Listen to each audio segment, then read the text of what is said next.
Hello viewers, আলোর diary চ্যানেলের পক্ষ থেকে আমি মাইতি। প্রতিদিন নতুন নতুন মাফিয়া ও হ্যাকারের গল্প শুনতে চাইলে আমাদের আলোর ডায়েরি চ্যানেলটাকে সাবস্ক্রাইব করে পাশে থাকা বেল আইকনটি বাজিয়ে দেবেন প্লিজ। ধন্যবাদ সবাইকে।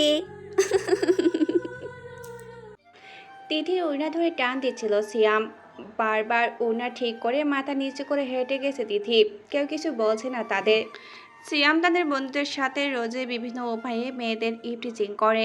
এই শহরের মানুষগুলোর সামনে ঘটে যাওয়া অপরাধ দেখে মজা লুটবে, প্রতিবাদী হয়ে উঠবে না কখনো। তারা তখনই জ্বলে উঠবে যখন নিজের সাথে অন্যায় অবিচার হবে। তখন তখন চিৎকার করে বলবে, এই শহরের মানুষগুলো বড্ড বেঈমান, স্বার্থপর।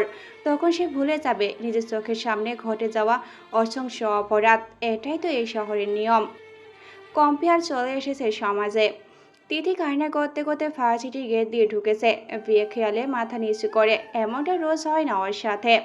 সাইমা এগিয়ে এসেছে তিথির দিকে। এই কি হয়েছে তোর? কান্না করছিস কেন? রাস্তায় রাস্তায় কথা বলতে পারছে না তিথি, বেজে যাচ্ছিল ওখানেই। রাস্তায় কি হয়েছে বল। আবার বলো সাইমা। মন্ত্রীর ছেলে সিয়াম আমার ওড়না ধরে টান দিচ্ছিল। বলেই কান্না করে দেয় তিথি। সাইমা তিথিকে সান্ত্বনা দিতে গিয়ে ওকে বুকে টেনে নেয়। দেখ বোন, ওদের মতো পশুদের কাজ তো এটাই। ওদের মা বোনেদের সাথেও তো এমন করে ওরা। তুই কাঁদিস না, সব ঠিক হয়ে যাবে। নাক মুখ লাল হয়ে গেছে, কাঁদতে কাঁদতে টিস্যু দিয়ে মুছতে মুছতে বলল তিথি। আমি ভার্সিটি চেঞ্জ করব।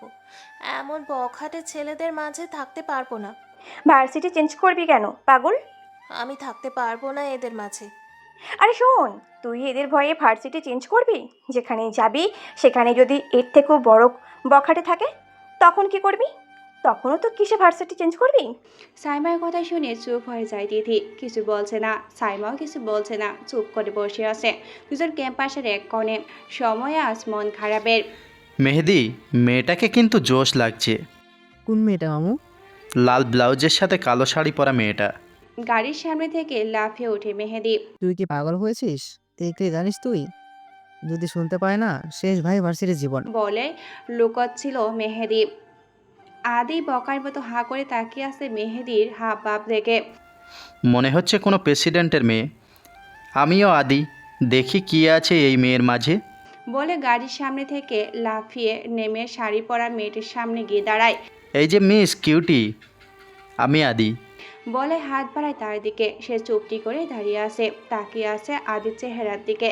আদি নিজের হাতটা সরিয়ে আবারও বলল, এই যে মিস কিউটি, আপনি নিজেও মনে হয় জানেন না আপনি কতটা হট। বলার সাথে সাথে আদি দুপায়ের মাঝে ব্যথা অনুভব করে চেপে বসে পড়ে। আদি নিঃশ্বাস আটকে আছিল, পুরো শরীর থেমে গেছে। তখন মেয়েটা বলল, ইট জিনিসের থেকে সব সময় দূরত্ব বজায় রেখে চলতে হয়। জানি কখন হাত পুড়ে যায়। ধন্যবাদ ভাইয়া আপনার প্রশংসার জন্য। ওহ, বলে চলে যায় মেয়েটি। মেহেদি আদির সামনে এসে পেট ধরে হাসতে পারছে না। মাইটে গড়াগড়ি করে হাসতে মন চাইছে আদির অবস্থা দেখে। ভাই রাখ তোর হাসি। নেহারিকা, সবাই নেহা বলে ডাকে তাকে। 6 মাস দেশের বাইরে ছিল, তাই তোর কাছে অপরিচিত। বেশ ডেঞ্জারাস মাল ভাই, সাবধানে থাকিস। বলে মেহেদি আদির হাত ধরে টেনে তুলে। আদি মনে মনে বলে, সাবধানে চলবো মানে? এর সামনেও আসবো না আর। লাফিয়ে উঠে সামনে সিটে বসে থাকা ছেলেটা পাগলের মতো বাবরি চুল, খোঁচা খোঁচা দাড়ি, শরীরের কোনো রকম শার্ট প্যান্ট আছে, দেখতে পাগলের মতো লাগছে। এই তোমাকে ভার্সিটি আসতে বলে কে শুনি? রেগে গিয়ে বলল, স্যার। স্যার, আমার দিয়াশলাই পাচ্ছি না।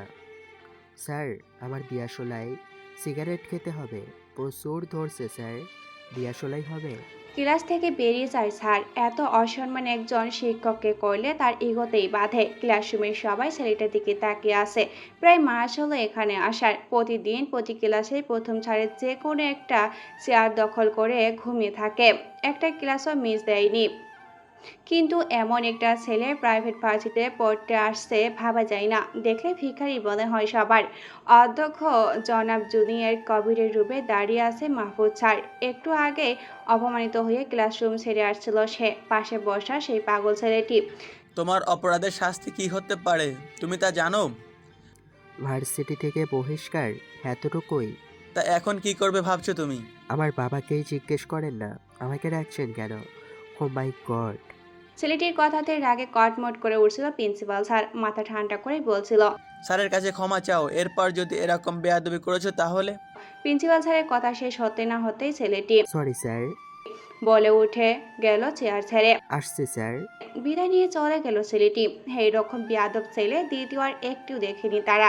প্রিন্সিপাল স্যার মাহমুদ স্যারকেই বলল, আমাদের এটা প্রাইভেট ভার্সিটি, যার বাবার ক্ষমতা আর টাকা আছে তাদের একটু তো সুযোগ দিতেই হয়। আপনি তো একজন অধ্যাপক, আপনি না হয় ওকে একটু বুঝিয়ে বলুন। দেখুন স্যার, ছেলেটা এমন নয়, ওর বাবা আমার কাছের বন্ধু বলেই সবটা বলেছে।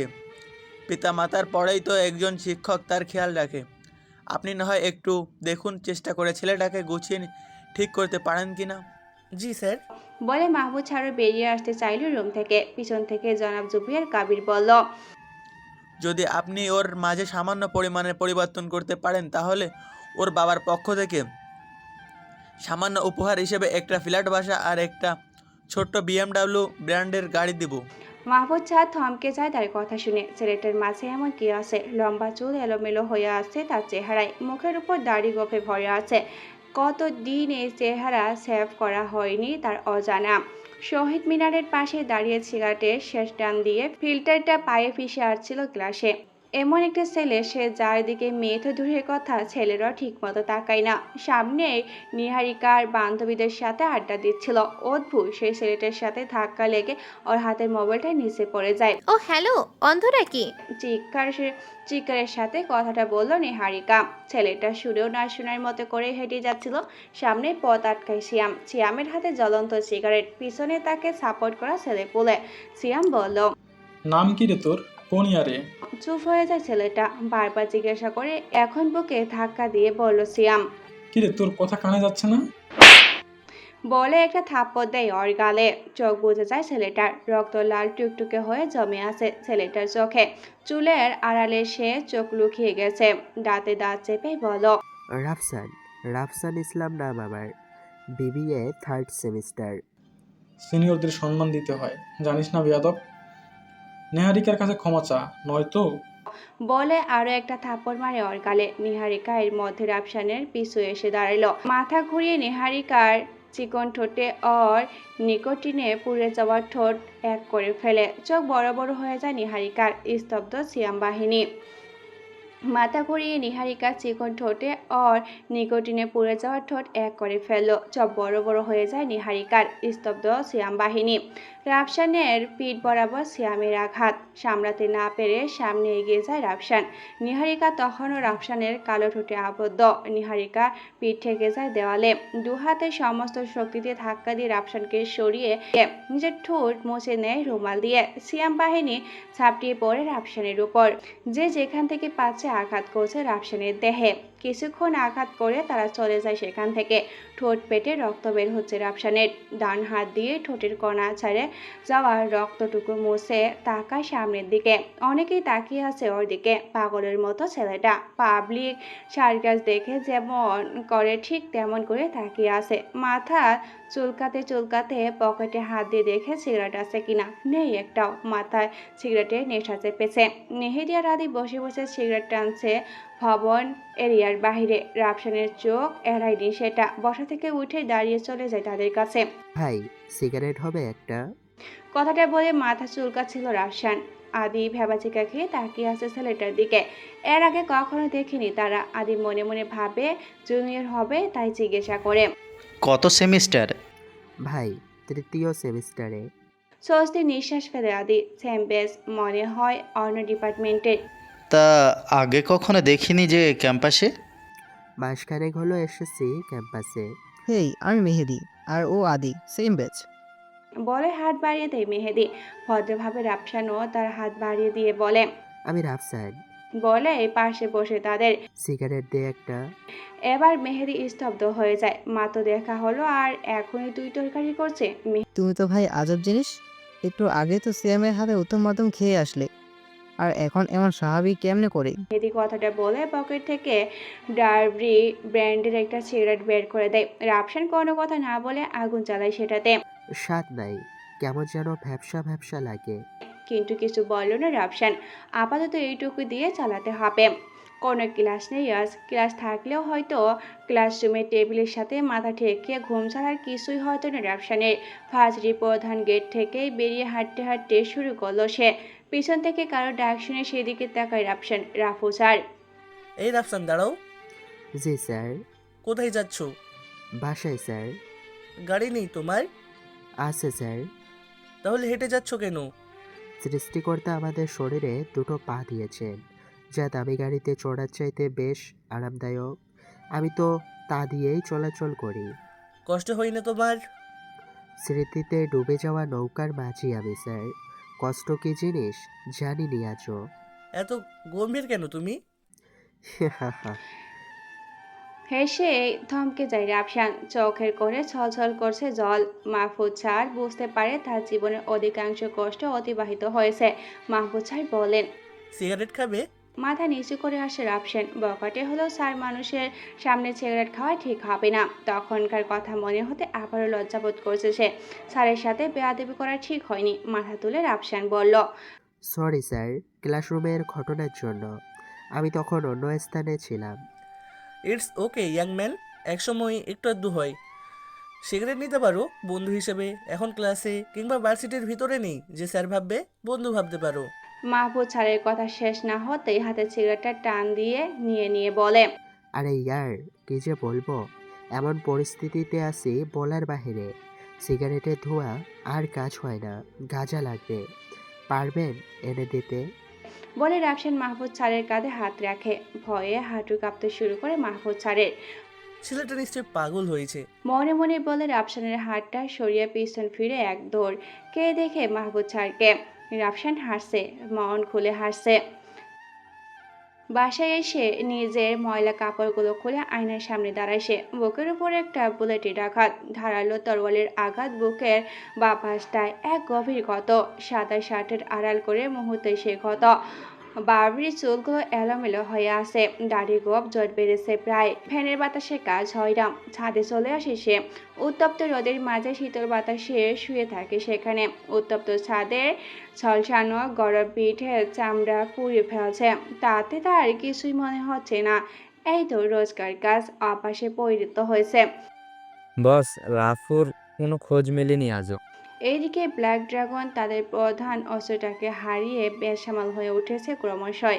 চেয়ার ছেড়ে উঠে দাঁড়িয়ে পড়ে আবার। নাইট বাজারের প্রধান গ্যাংস্টার গত 17 বছর ধরে ব্ল্যাক ড্রাগনকে মুছে ফেলার স্বপ্ন দেখে, কিন্তু স্বপ্ন যে স্বপ্নই থেকে যায় সেটা তাদেরকে বুঝাবে। সিগারেট টান দিয়ে আবির বলল, যে করেই হোক আমার রাফুর দেহ থেকে আলাদা মন্টু চাই। যে এনে দিতে পারবি তাকে পুরো একটা শহর দিয়ে দিব।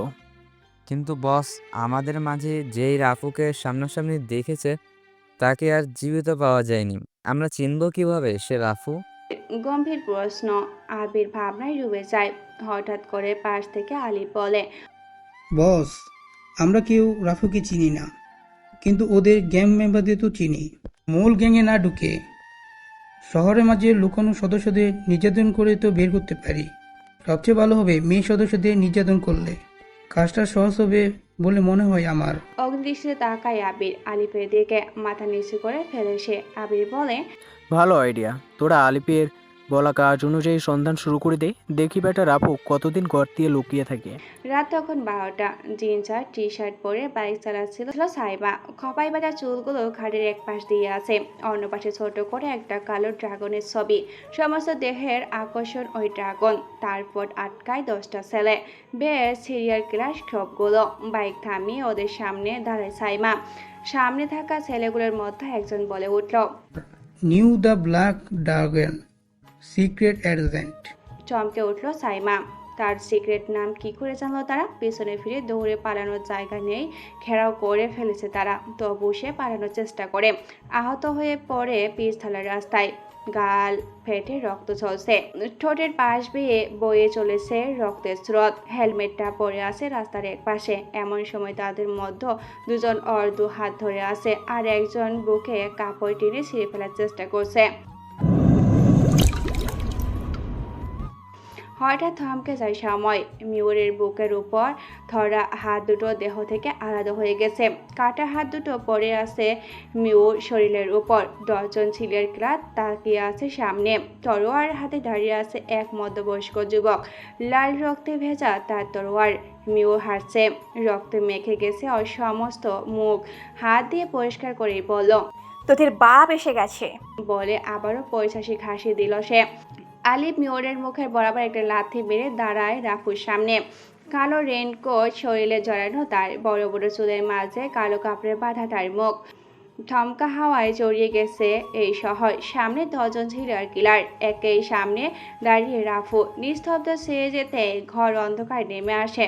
যতক্ষণে সে অন্ধকার পরিষ্কার হয়ে আসছে ততক্ষণে সামনে 2 ফুটা স্টোভ কাটা লাশের উপর দাঁড়িয়ে রাফু, হাতে আলিফের কাটা মাথা।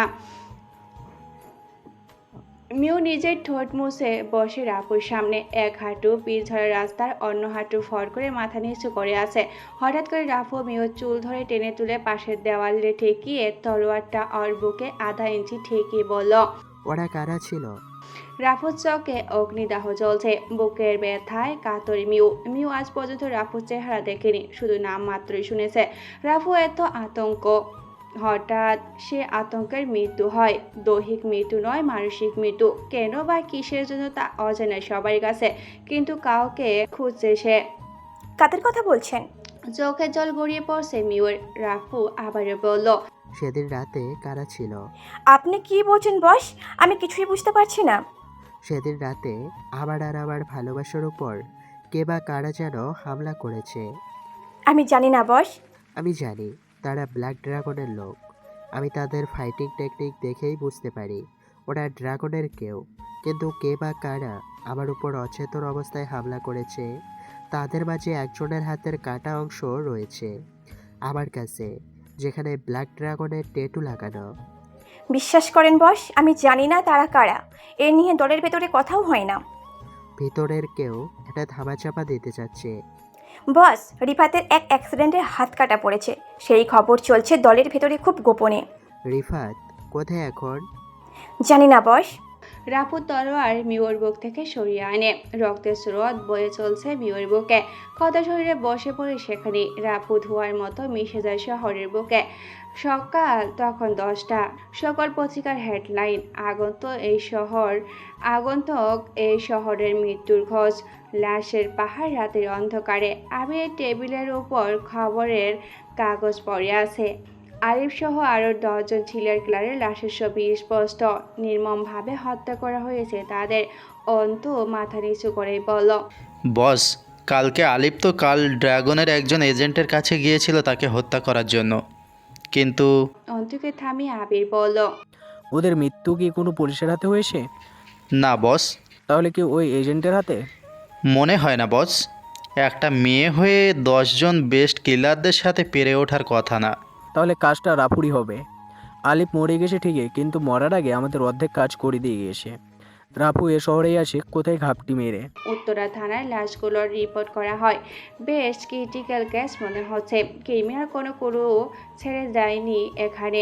সব কয়টি লাশের থেকে দেহর অংশ বিশেষ আলাদা আলাদা করে ফেলা হয়েছে। খুনি কোনো মামুলি একজন নয়, কয়েকজন হতে পারে। কিন্তু কেন এমন হয়েছে? কোনো গ্যাংস্টারও নয় তো? তাহলে তো বেশ বড় সমস্যা। চিন্তায় মগ্ন সব ইন্সপেক্টর। হুমায়ুন কবির। কেসটা ঘেঁটে দেখতে হবে। পার্সোনাল বাইকটা নিয়ে বাহির হয় ঘটনাস্থলে। শহরের মাঝামাঝি জায়গায় ঘটনাটি ঘটেছে। ঘটনাস্থলে পুলিশের নজরদারিতে আছে। চারপাশে কেউ আসতে যেতে পারছে না। হুমায়ুন স্যার সেখানে পৌঁছে ঘটনাস্থলে খুঁটিয়ে খুঁটিয়ে দেখছে। চারপাশে শুধু রক্তের ছাপ। একটু দূরে এটিএম বুথ। সিসি ক্যামেরার দ্বারা বুথের চারপাশে নজরদারি করা হয়। সেখান থেকে কিছু পাওয়া যেতে পারে।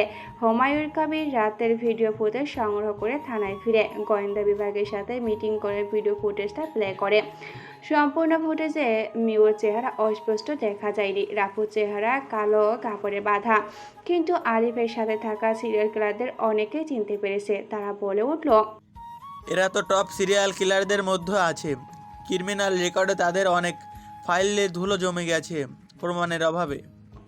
হুমায়ুন কবির ভাবনার ভেসে যায় প্রশ্ন তোলে, এরা যদি টপ সিরিয়াল কিলারদের মধ্যে থাকে তাহলে এদের যে একাই খুন করেছে তার লেভেল কতটুক চিন্তার বিষয়।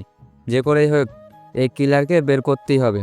প্রথমে মেয়েটাকে খুঁজতে হবে, কি বলেছে তার কাছে।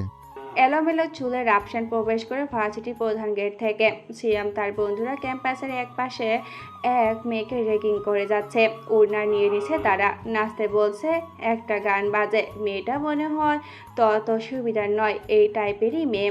চোখে করে ভয় নেই, নেই কোনো লজ্জা। তাদের ইশারায় নাচছে, মাথা নিচু করে কেটে পড়ে সেখান থেকে। হাতে একটা বই নিয়ে রাফসানের পাশে এসে দাঁড়ায় মাহফুজ স্যার। হ্যালো ইয়াংম্যান, হ্যালো। কেমন আছো তুমি? বিষাদে জর্জরিত। তা এই বিষয়ে কারণটা কি জানতে পারি? স্যার, আপনার মেয়েকে আমার সাথে বিয়ে দিবেন কি? ইম্পসিবল।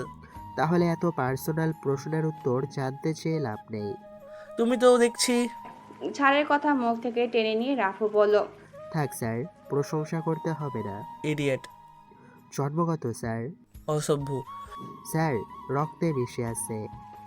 দাঁতে দাঁত কটমটিয়ে চলে গেল মাহবুব স্যার। রাফসান কাঁধে ঝোলানো ব্যাগ থেকে একটা রেড বুট নামক ড্রিঙ্কস বের করে পান করতে শুরু করে। পিছন থেকে তিথি রাফসানের কাঁধে হাত রেখে বলে, ভাইয়া, আমার বান্ধবী সাইমাকে দেখেছেন কোথাও? বলে তিথি তার মোবাইলে সাইবার একটা ছবি তুলে ধরে ওর সামনে।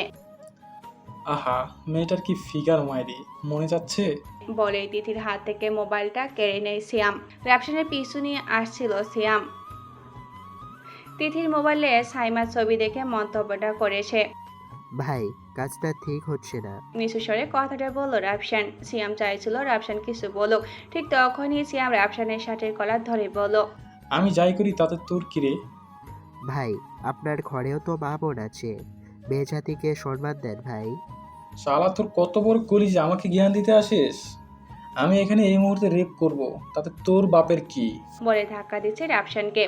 রে কথাটা শেষ না হতে চোখ সাপসা দেখতে শুরু করে সিয়াম। ঠোঁট কেটে গেছে ওর। মুখের কাছে হাত নিতেই সামনের একটা দাঁত হাতে এসে পড়ে। সামনে সিনা টান করে দাঁড়িয়ে আছে রাফসান। বাবি চুলগুলো পিছনে গুছিয়ে বেঁধে ফেলেছে সে। মাটিতে পড়তে পড়তে সিয়াম বলল, তুই আমার গায়ে হাত তুলছিস? তুই জানিস আমি কে? কি আমার পরিচয়? আমার ভাইকে? কি এমন পরিচয় তোর, শুনি একটু। রাগে তার চোখ লাল হয়ে গেছে। আর যাই হোক, মায়ের জাতিকে নিয়ে কটূক্তি করা হজম করতে পারে না রাফসান। তা ব্ল্যাক ড্রাগনের নাম শুনেছিস? হিসু করে দিবি তুই আমার ভাইয়ের পরিচয় জানতে পারলে। রাফসানের হাঁটু কাঁপতে শুরু করে। আমতা আমতা করে বলে সে। আপনার ভাই কি গ্যাংস্টার রিফাত? আর কিছু বলল না সিয়াম। সিয়ামের বাহিনী সিয়ামকে তুলে রাফসানের পেটে দুটো লাথি মারে সিয়াম। আমার উপর হাত তোলা হয় তাই না? বলে ওর দু হাতে দুটো আঘাত করে আয়রন রড দিয়ে। মনের তৃপ্তি নিয়ে চলে যায় সিয়াম। এই অত্যাচার হজম করে চলে আসতে চাইছে রাফসান। পিছন থেকে তিথি বলল, কি দরকার ছিল ওদের সাথে ঝামেলা জড়ানো?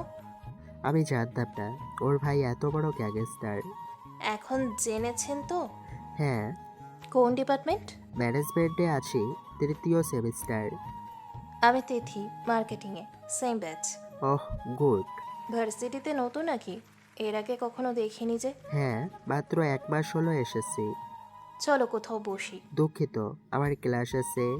বলে চলে যায় রাফসান। আনমনে থাকে সব সময়, কখন কি করে তা নিজেও বুঝতে পারে না। রাফসানের বাবা এই শহরের ওয়ান্টেড ক্রিমিনাল, ব্ল্যাক ড্রাগনের সৃষ্টিকারী। সে এইসব থেকে দূরে দূরে চলছে।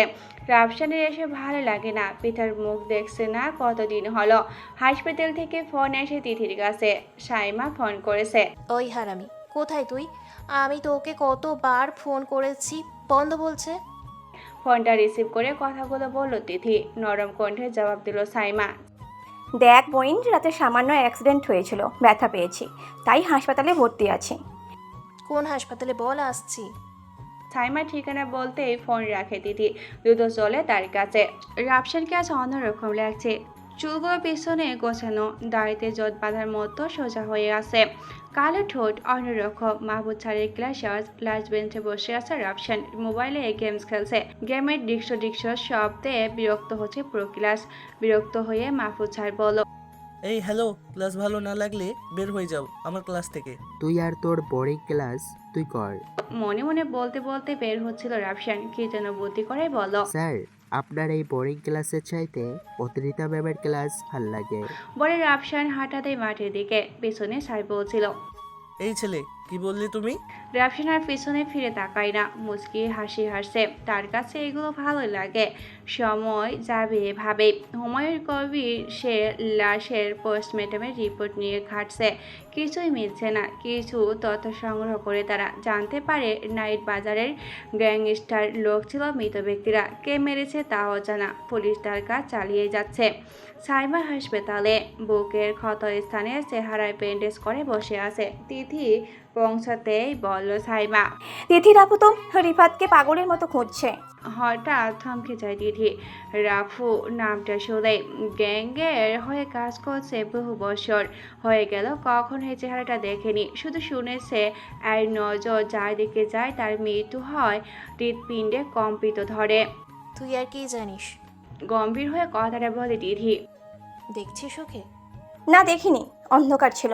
রাফু গ্যাং ছাড়েনি, ওকে হত্যা করার চেষ্টা করেছিল। কি বলিস এগুলো? হ্যাঁ সত্যি বলছি, রাফু নিজের মুখে বলেছে। আমি রিফাতের খোঁজ পেয়েছি হয়তো সাইমা। কি বলিস? হ্যাঁ, যাকে খোঁজার জন্য ভার্সিটিতে জয়েন করেছি সে সিয়াম ছিল, রিফাতের ছোট ভাই।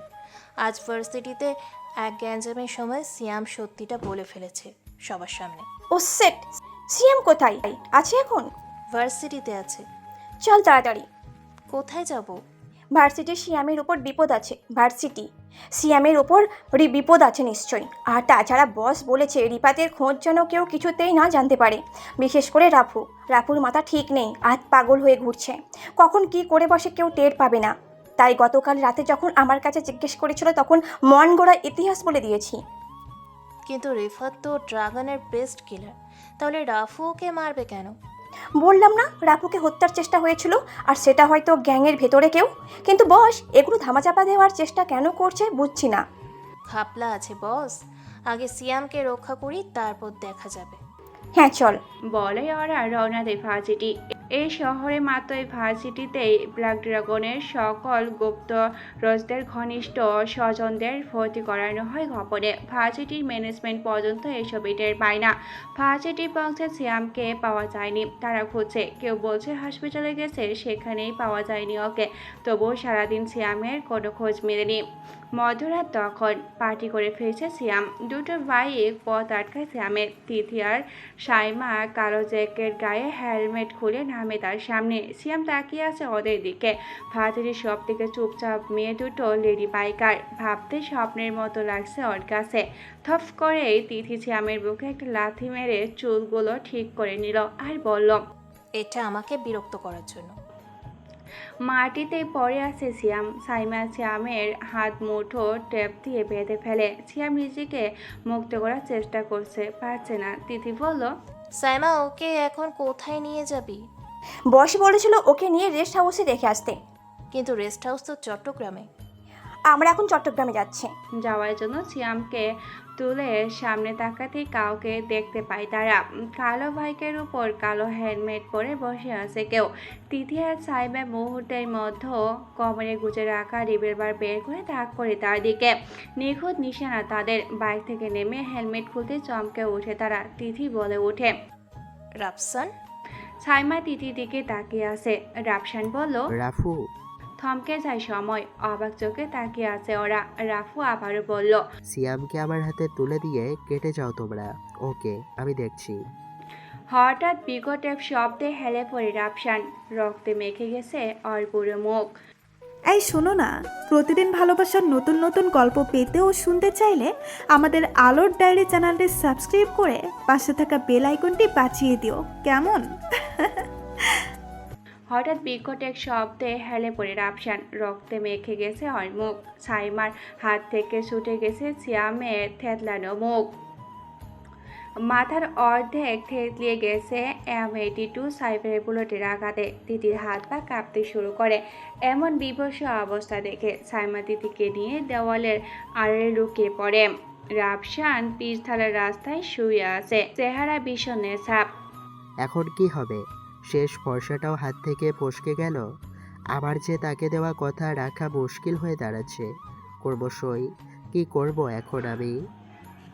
কথাগুলো ভাবছে রাফসান। 1000 মিটার দূরে সাইফারের নিশানায় বসে আছে আশিক। সিয়ামের উপর নিশানাটা একদম পারফেক্ট। এক বুলেটে সিয়ামের খেল খতম। কানে বুলেট লাগানো ছিল ওর। কাজ শেষ হতেই বলল আশিক, বস, সিয়ামের খেল খতম। গুড। রাফু টের পেয়েছে কি এটা তোর কাজ? না বস, রাফু টের পাবে কিভাবে? স্নাইপার শট ছিল 1000 মিটার থেকে। ও টের পাওয়ার আগে ওখান থেকে নিরাপদ স্থানে চলে যা। তুই জানিস রাফু টের পেলে কি হবে? তোর মৃত্যুর মুখে থেকেও তোর মৃত্যু হবে না, যন্ত্রণা দিতে দিতে মারবে। জি বস, কিন্তু বস একবার অর্ডার করলেই রাফুর খেল খতম করে দেই। আমার নিশানা ওর মাথায় তাক করা। ঘাবড়ে যায় ফোনের ওপাশে থাকা মানুষটি। হিংস্র পশুর মতো চিৎকার করে বলে, তোর মাথা খারাপ? ওর মৃত্যু হলে মনে করেছিস তুই আমি বেঁচে যাব? এখনই ওখান থেকে বেরিয়ে পড়। আশিক বুঝতে পারিনি কেন এতটা ঘাবড়ে গেল ওর বস। নরম কণ্ঠে উত্তর দিল, জি বস, বেরিয়ে আসছি। বলে আশিক সাইফার গুছিয়ে ওখান থেকে চলে যায়। রাফসান চারিদিকে তাকাচ্ছিল, কার কাজ হতে পারে তার উপর হামলা করানোর। কিন্তু আর কোনো বুলেট আসছে না তেরে, বুক ছিঁড়ে বের হচ্ছে না আর কারো। সাইমা দেওয়ালের আড়াল থেকে বেরিয়ে বলল, বস কি ছিল এটা? কার সাথে শত্রুতা থাকতে পারে সিয়ামের? আর মনে ভেবে রাফসান বলল, তোমরা যেমন ওকে নিরাপত্তা দেওয়ার জন্য এসেছো, ঠিক তেমনই অন্য কেউ শিয়ালের মতো ফাঁদ পেতে রেখেছিল। ওদের ধারণা রাফু হেরে গেছে, ভেঙে গেছে রাফুর মনোবল। কিন্তু বস ওরা কারা? হয়তো রিফাত। কিন্তু রিফাত তো সিয়ামের ভাই, সিয়ামকে কেন মারবে ও? নিজেকে বাঁচাতে মানুষ কত কিছুই না করে। নিজের গর্ভধারিণী মাকেও হত্যা করে মানুষ, আর এ তো তুচ্ছ ভাই। মানুষ এমন? কিন্তু বস আপনি তো রিফাতের নাগাল থেকে দূরে সরে গেলেন, শেষ আশাওটুকু হারালেন। যেখানেই শেষ দেখো সেখানে শেষ হয় না, শেষ থেকেও কখনো শুরু হয়। বস কি করবেন এখন? তোমার বাসায় যাও, আমার মিশন আমি নিজেই শেষ করব। বলে রাফু চলে যাচ্ছিল সেখান থেকে। হঠাৎ হামলা হয় তাদের উপর। আবিরের দলবল সামনে থেকে ধেয়ে গুলি করতে করতে আসছে। সাইমা তিথি আবারও দেয়ালের পিছে নিজেদের দেহ লুটিয়ে ফেলে। রাফুর ডান কাঁধে একটা বুলেট ছিদ্র করে ফুটে যায়, লুটিয়ে পড়ে মাটিতে। অন্ধকার ধোঁয়াশা নামে রাফুর চোখ। ঝাপসা চোখে হৃদয়ে লুকানো সেই চেহারা ভাসছে। মিমির অস্তিত্ব দাঁড়িয়ে আছে সামনে। চোখ বুঝে আসছিল রাফুর। আবিরের দলবল ঘিরে আসছে রাফুকে। তাদের মধ্যে একজন জাকির আবিরের কাছে ফোন করে বলল, বস রাফুর খেলা শেষ, সামনে ঘায়েল অবস্থা পড়ে আছে। চিৎকার করে বলে উঠল আবির, ঘায়েল না, একদম শেষ করে ফেল, একদম শেষ। কথাটা শেষ না হতে জাকিরের সামনে ওই সাথী দলবল সবার মাথা থেতলিয়ে যাচ্ছে। হইচই বেঁধে গেছে তাদের মধ্যে। লুকানোর জায়গাও খুঁজে পাচ্ছে না। যেখানে যায় সেখান থেকে বুলেট ছুটে আসে, বুকে ছিঁড়ে বের হয়ে যাচ্ছে তাদের। জাকির মাথার উপরে তাকিয়ে দেখে বিল্ডিংয়ের চারপাশে সাইফার হাতে দাঁড়িয়ে আছে আব্দুল, মুশফিক, হাসান, রিয়াজ আরও অনেকেই। শো করে চারপাশ থেকে 5টা কালো গাড়ি এসে থামে। জাকির নিজের হাতে অস্ত্র ফেলে দিয়ে হাঁটু গেড়ে বসে পড়ে, হাত দুটো পিছনে খাড়ি রাখে। রাফু পড়ে আছে পিছলা রাস্তায়, রক্তের স্রোত বয়ে চলেছে সেখানে। দ্রুত দৌড়ে এসে বুকে জড়িয়ে নেয় শহীদ হাসান, রাফুর বাবা, ব্ল্যাক ড্রাগনের লিডার। রক্তে লাল হয়ে গেছে শহীদ হাসানের হাত, থরথর করে কাঁপছে। হারানোর ভয়, প্রিয় কাউকে হারানোর ভয়। ছায়া আসন্ন, সে মায়াটি রাফুকে ডাকছে হাত বাড়িয়ে। নিঃশব্দে চোখ বুঝে তার। সমস্ত অন্ধকার জগতে খবর হয়ে যায় রাফুর মৃত্যু সংবাদ। কিছু লোক মানছে রাফু মারা গেছে, কিছু লোক বলছে রাফু এমন এক ভয় যা অন্ধকার জগতে কখনো হারাবে না। হঠাৎ একদিন হাজির হবে অন্ধকারে, শু করে দিবে তখন। অতি উল্লাসের মৃত্যু পূর্বভাস আসবেই একদিন। প্রায় 7 দিন পর আয়নার সামনে দাঁড়িয়ে চোখে কাজল দিচ্ছে সাইমা। কালো শাড়ির মাঝে কোমরে উকি দিচ্ছে কালো তিলটা। শ্যামলা দেহের রঙের মেয়েটার চোখে অদ্ভুত এক মায়া। কাজল দিচ্ছে চোখে। পাশের বেডে শুয়ে আছে রাফু। দুজন নার্স দেখাশোনা করছে তাকে। নিরাপত্তার জন্য সাইমা আর তিথি বাসায় রাখছে রাফুকে। ডান কাঁধে বুলেটের আঘাত করার জ্ঞান ফিরেছে তখনই। মোটামুটি সুস্থ হয়ে আছে রাফু। জাকিরকে খাইয়ে শরীরে শক্তি জোগাচ্ছে। পশুটাকে হজম করতে হলেও তাকে একটু মোটা তাজাকরণ করতে হয়। হয় তেমনি করছে জাকিরের সাথে, না হয় মেরে তৃপ্তি পাবে না রাফু। রাফুর মৃত্যু সংবাদ শুনে স্তব্ধ হয়ে গেছে পুরো অন্ধকার জগৎ। আবিরের সন্দেহ হচ্ছে ব্ল্যাক ড্রাগনের পদক্ষেপের উপর। একদম নীরব, সরাসরি আগে যেমন স্তব্ধতা চেয়ে যায় তেমনি স্তব্ধতায় চেয়ে আছে। আতঙ্কিত হয়ে আছে আবির। জাকির ব্ল্যাক ড্রাগনের হাতে বন্দী। কখন তারা কোন দিক থেকে হামলা করে সে আতঙ্কে খাওয়া দাওয়া প্রায় ছেড়ে দিয়েছে। এমন হলে চলবে না। দলের শীর্ষ নেতাদের মিটিং করে সিদ্ধান্ত নিচ্ছে হামলা করতে হবে ব্ল্যাক ড্রাগনের উপর। এই সরে দাঁড়াও তোমরা, আমি দেখছি। বলেই নার্সদের সরিয়ে সাইমা হাতে স্যাভলন ভিজানো কাপড় দিয়ে রাফুর শুকনো ক্ষতর ওপর মুছে দিচ্ছে আর বলছে, কেমন লাগছে এখন? দুর্বল লাগছে শরীর। একটু বিশ্রাম নিলে সব ঠিক হয়ে যাবে। সাইমা কথা বলছিল আর মুছে নিচ্ছিল ওর ক্ষত স্থান। চুলগুলো বারবার রাফুর মুখে আসছিল, বিরক্ত হচ্ছিল বারবার। দরজা ঠেলে রুমে আসে তিথি। হালকা ফর্সা দেহ, টপ ছাড় টাইট গেঞ্জি পরে আসে। গলার কাছ থেকে হালকা নিচে বুকের উপরে তিলটা নজর কাড়ে রাফু। হা করে তাকিয়ে থাকে ওর দিকে। শুকনো ঠোঁটে কতদিন বৃষ্টি নামেনি সেটা গুনতে চেষ্টা করছে রাফু। ধোঁয়াশা হয়ে রাফু বলল, তোমাকে সুন্দর বানিয়েছে তিথি। Thank you boss. যত সব নষ্টামি। কটিটা আসতে বলো রাফুর কান পর্যন্ত পৌঁছায়। কিছু বলেনি রাফু। সাইমা চলে যাওয়ার পরে বলো রাফু, কি করছো এখন? কিছু না বস, এই তো আপনার সেবায় নিয়োজিত। আমার সেবা তো নার্স করতেছে। না মানে ওই আর কি, দেখাশুনো করি। কোথায় দেখাশোনা করো দেখি? বস কি যে বলেন না, দেখাশোনা কিভাবে করে তা কি দেখানো যায়? কেন দেখানো যাবে না? দেখার এতই যখন শখ, দেখিয়ে দিচ্ছি। বলে ফিটিং গেঞ্জিটা উপরে উঠিয়ে পিছন থেকে CZ75SP01 মডেলের পিস্তলটা রাফুর দিকে তাক করে। রাফু বলে ওঠে, হ্যাঁ, CP75 my favourite word. Trigger টিপতেই ধাই ধাই করে দুটো শব্দ, নিস্তব্ধ চারদিকে। এমন দেখাশুনো করি। এতটা হিংস্রতা কোমলমতি মেয়েদের হাতে বানায় না। হিংস্র কারোর সাথে থাকলে নিজেকে একটু কঠোর বানাতে হয় মিস্টার রাফু। কিভাবে হিংস্র মনে হলো? এত কাছ থেকে দুটো বুলেটের শব্দে চোখের পলক পড়েনি যার, তাকে হিংস্র বলবো না তো কি বলবো? এ বুকে আর কত বুলেটের আঘাত সহ্য করবে বলতে পারো? দুবার মৃত্যুর মুখ থেকে ফিরে এসেছি। এখন মৃত্যুকে ভয় হয় না, যতটা ভয় হয় আপন মানুষগুলোকে হারিয়ে। বলে ক্রান্তি নিঃশ্বাস ফেল রাফু। গভীর ক্ষত সৃষ্টিও যে হৃদয়ে তা বহন করছে কাউকে না জানিয়ে। তিথি মেয়েটার শরীরে ঠিক তার মতোই সুভাষ। তাকে যে বড্ড কাছে পেতে চাইছে রাফু, সে ছাড়া যে রাফু নিঃস্ব। সিগারেট আছে তিথি? না বস। বাহির থেকে আনতে পারবে? জি বস। একটা আকিস বিড়ি আর ম্যানশনের প্যাকেট একটা। জি বস। আকিস বিড়ি। অবাক হওয়ার মতো হাঁ করে আছে তিথি। রাফসান বলল, দুনিয়াতে সব কিছুর স্বাদ একটু একটু নিতে হয়, তবে আকিস বিড়ি একটু স্পেশাল। কি জানো? না বস।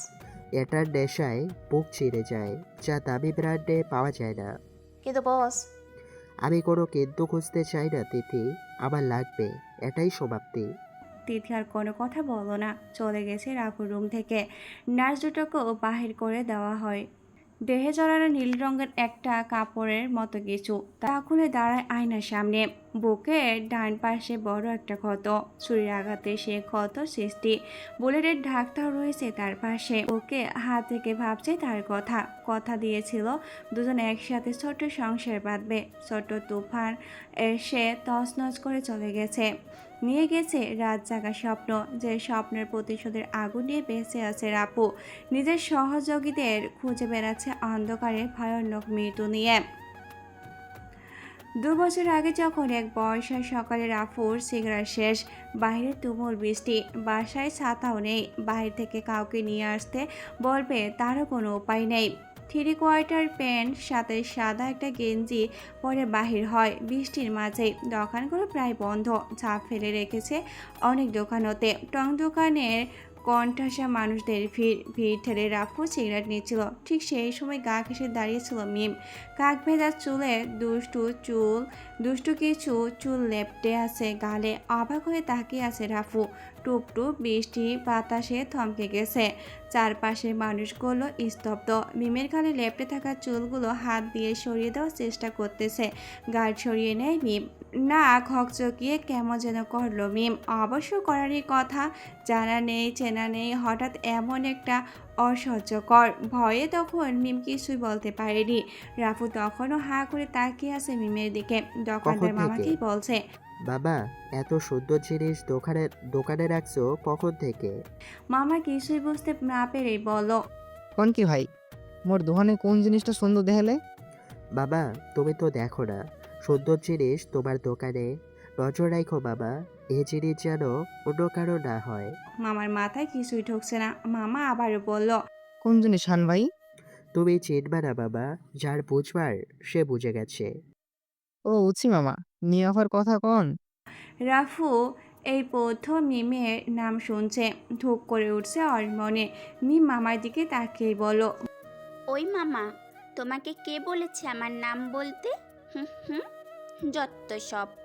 এসব মাস্তান টাস্তান যেন আমার দিকে না তাকায় মামা। বলে মিম বেরিয়ে গেল দোকানের আড়াল থেকে। বৃষ্টির প্রতিটা ফোঁটা ওকে ছুঁয়ে যাচ্ছে। হিংসে হচ্ছে রাফুর। এলাকার সবাই জানে রাফু ছোটোখাটো মাস্তান। পাড়ায় এসে আড্ডাবাজি এটা নিত্যদিনের কাজ। সে সুবাদে তাকে চিনে মিম। রাফুর নামে যে পুরো অন্ধকার জগৎ কাঁপে সে কথা সবার অজানা। বাবা, সিগারেটের টাকা পরে নিও। বলে রাফু বেরিয়ে পড়ে মিমের পিছু পিছু। বৃষ্টির মাঝে ঝুম শব্দ, মেঘের গর্জনে নিস্তব্ধ শহর। এই যে সুন্দরী। মিম হাঁটছে কোনো সারা শব্দ ছাড়াই। শীতে কাঁপছে।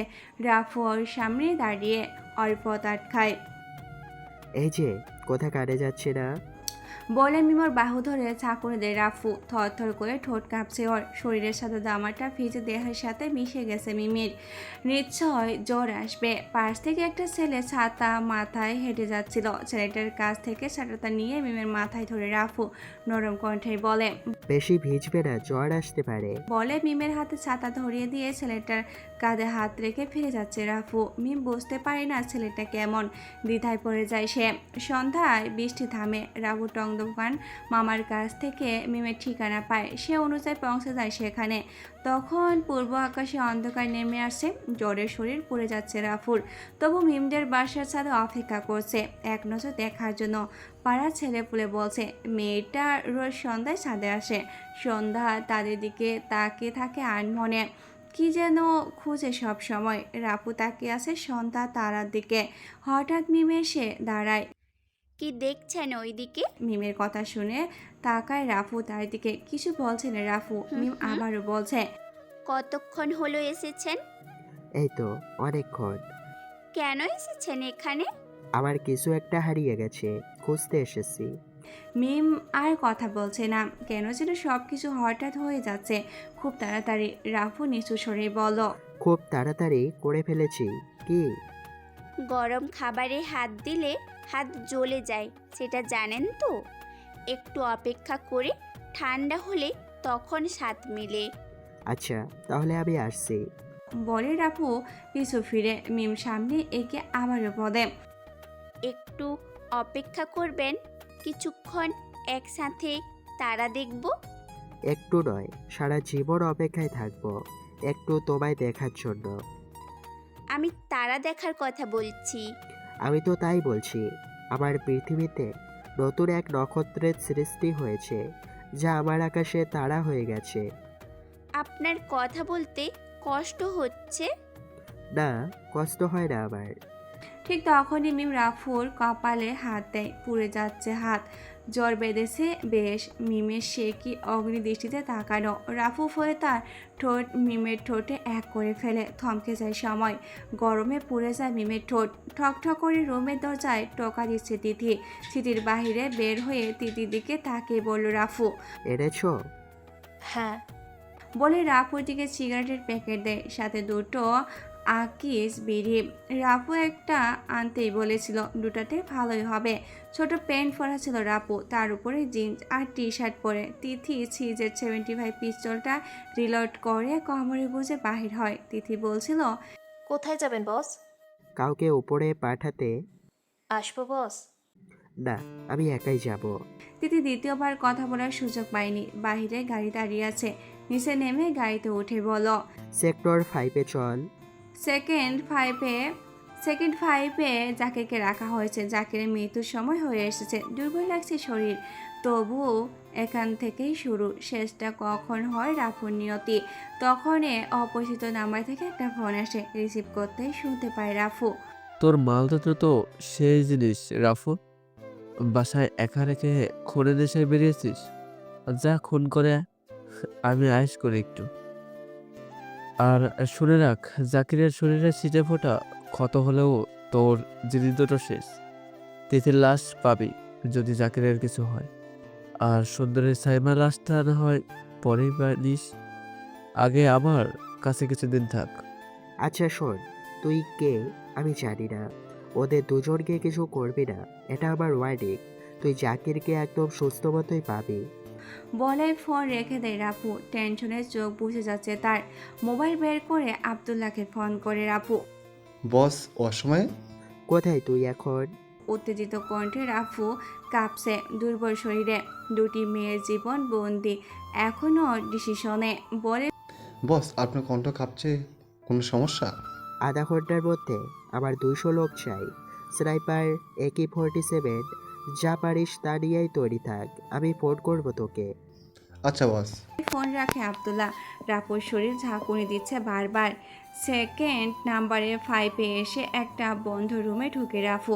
কাঠের চেয়ারে বাঁধা জাকির। নিজের রাগ কমাতে জাকিরের কাছে পৌঁছায়, মুখ বরাবর এক আঘাত দেয়, পিছনে ছিটকে পড়ে যায়, ঠোঁট কেটে রক্ত ঝরছে। রাফু ওর হাত বেঁধে গলায় পিস্তল ঠেকিয়ে নিয়ে চলছে অপরিচিত মানুষের পাঠানো ঠিকানায়।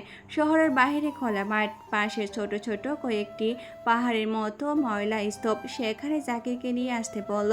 রাফু কোনো রকম দেরি না করে সেখানে পৌঁছে যায়। হাতে গণা 25 থেকে 35 জন বেস্ট কিলা, চারপাশে অস্ত্র হাতে দাঁড়িয়ে আছে। জাকিরের মাথায় পিস্তল ঠেকে গাড়ি থেকে নামায় রাফু। সামনে হৃদয়, তিথির চুল মুঠোবন্দি করে দাঁড়িয়ে আছে। রাফসান বলল, সাইমা কোথায়? একজনের বদলে একজনই যথেষ্ট। দ্বিতীয় জনকে কাপড় খুলছিলাম, শালি একটু বেশি ছিল, তাই মেনে নিছি। বলে পিছনের দিকে পিস্তল তাক করে সাইবার লাশ দেখায় হৃদয়। তিথির চোখে বৃষ্টি ঝরছে। রাফু দৃষ্টি অন্ধ হয়েছে। সাইমার দিকে তাকাতেই কষ্ট হচ্ছে ওর। জাকি সেই সুযোগে হাত খুলে রাফুর পিস্তলটা নিয়ে দূরে সরে আসে। সবাই হা হা করে হাসছে। রাফু সন্দেহ ঠিকই ছিল, ওরা রাফুকে শহরের বাইরে কেন ডেকেছে, রাফু নামক আগন্তক থেকে মুক্তি পেতে। আনন্দে হাসছে তারা, তাদের জয় নিশ্চিত ভেবে নিয়েছে। হৃদয় বলে উঠল, কোনো শেষ ইচ্ছে? চুপ হয়ে আছে রাপু। ভিতরটা দুমড়ে মুচড়ে আসছে ওর। রাপু চোখ রাখতে পারে না সাইমার দিকে। অজান্তেই চোখের জল গড়িয়ে পড়ে। শরীরের শার্টটি খুলে সাইমার শরীর ঢেকে দেয় রাফু। রক্ত জমার চোখে তাকায় হৃদয়ের দিকে। ও মা, ছেলে রাগ হচ্ছে বলে হ হ করে হাসে তারা। তিথির চুল ছেড়ে দিয়ে রাপুর দিকে পিস্তল ঠেকায় হৃদয়। আলবিদা মেরা দোস্ত। চারিদিকে বাতাস ভারী হচ্ছে। রাপুর চোখ নিচের দিকে তাকিয়ে আছে। শ্যামলা দেহে বাতাসে ধুলোগুলো জমে যাচ্ছে। হালকা ঝড় বৃষ্টি হয়েছে মুহূর্তে। চারিদিকে বাতাসে অন্ধকার হয়ে আছে। শোষের শব্দ। ওরা চারিদিকে তাকিয়ে দেখছে কি হচ্ছে এইসব। মাথায় রুমাল বাঁধা, হাতে কোষ UMP মডেলের সাপ মেশিন গান, পিছনের চোখ ধাঁধানো সৈন্যদল চারপাশ থেকে ঘেরাও করে ফেলেছে হৃদয়কে। স্তব্ধ ওরা সবাই। রাফুর দাঁতের দাঁত পিষিয়ে হাসি দেখে থমকে যায় হৃদয়। হৃদয়ের সাথে থাকা বেস্ট কিলার ইঁদুরের মতো গুটিয়ে গেছে। অস্ত্র ফেলে দিয়ে আত্মসমর্পণ করে রাফুর কাছে নাক বরাবর থাই করে এক ঘুষি। নিয়ন্ত্রণ রাখতে না পেরে মাটিতে পড়ে যায় হৃদয়। তিথি কান্না কণ্ঠে বলে ওঠে, রাফু, ও সাইমার মৃতদেহের সাথে আর কিছু বলতে পারে না তিথি, হাওয়া করে কাঁদতে থাকে। প্রাণপ্রিয় বান্ধবী ছিল সাইমা, তাদের আপন বলতে কেউ ছিল না, দুজনেই সব কিছুই ছিল। রাপুর ভাবতেই ঘৃণা ধরে গেছে সামনে পড়ে থাকা হৃদয়ের প্রতি। আব্দুল্লার হাত থেকে অশ্রদ্ধা নিয়ে রাপু তাক করে হৃদয়ের দিকে হাত জোর করে জীবন ভিক্ষা চাইছে হৃদয়। রাপুর অন্তরে এদের প্রতি মায়া নেই, ট্রিগারে চাপ দিয়ে রেখে দিয়েছে রাপু। দেহ থেকে পুরুষঙ্গের অস্তিত্ব বিলীন হয়ে গেছে, মাঝে গর্তের সৃষ্টি, পেটের নাড়ি ভুড়ি বেরিয়ে আসছে। তীব্র রাগে 2 ম্যাগাজিন বুলেট আরও শেষ করে দেয় ওর দেহে। শালা মানুষের মতোই রক্ত তোর। বলে অস্ত্রটা আব্দুলের কাছে দিয়ে সাইবার শরীরে আরও কিছু কাপড় জড়িয়ে চলে যায় রাপু। আব্দুল্লাহ বাকি 40 জনকে গাড়িতে তুলে 5টা গাড়ি বাহির থেকে বন্ধ করে আগুন জ্বালিয়ে দেয় সবগুলো গাড়িতে।